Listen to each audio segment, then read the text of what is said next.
కడప జిల్లాలో విద్యుత్ కార్మికులు ఆందోళన చేపట్టారు. ఎర్రగుంట్ల మండలం ఆర్టీపీపీ మెయిన్ గేట్ వద్ద జేఏసీ నాయకులు ఆధ్వర్యంలో పెండింగ్ బకాయిలు చెల్లించాలని నిరసన తెలిపారు.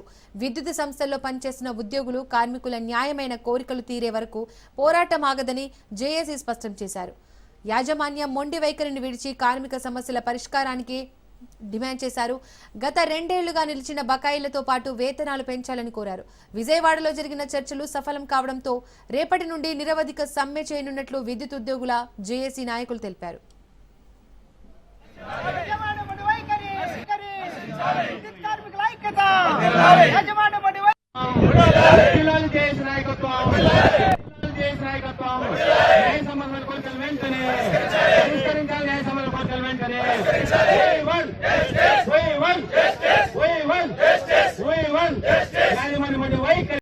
కార్మికుల ఉద్యోగుల న్యాయమైన సమస్యలు పరిష్కరించేంత వరకు ఈ పోరాటం ఆగదు. యాజమాన్యం మొండి వైఖరిని విడనాడాలి. అదేవిధంగా విద్యుత్ ఉద్యోగుల దీక్షలు 22న ర్యాలీలు జిల్లా కలెక్టర్లకు వినతి పత్రాలు ఇవ్వడం జరిగింది. అప్పటికి కూడా యాజమాన్యం చాలా మొండిగా వరిస్తూ ఉంటే 25వ తారీఖున విజయవాడలో సమావేశమై ఉద్యోగ భద్రత కల్పించగలుగుతాం. ఇవన్నీ ఏమైనా గొంతమ్మ కోరికలా? మేమన్నా ఇండోసోల్లో ఏమైనా వాటాడిగినామా? అలాగే మేమన్నా సోలార్ పలకల్లో వాటాడిగినామా? గని శకునాల్లో మేము వాటాడిగినామా? ఎన్బి కుంటలో మేము వాటాడిగినామా?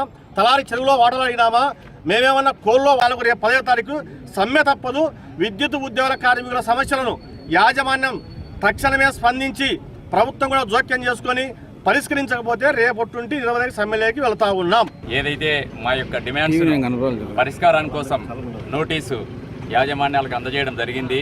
అందులో భాగంగా ఈ షెడ్యూల్ను అలాగే రేపటి నుంచి నిరవధిక సమ్మెను పాటించేదానికి ఆర్టీపీపీ జేఏసీ తరఫున అందరం సుముఖంగా ఉన్నాం.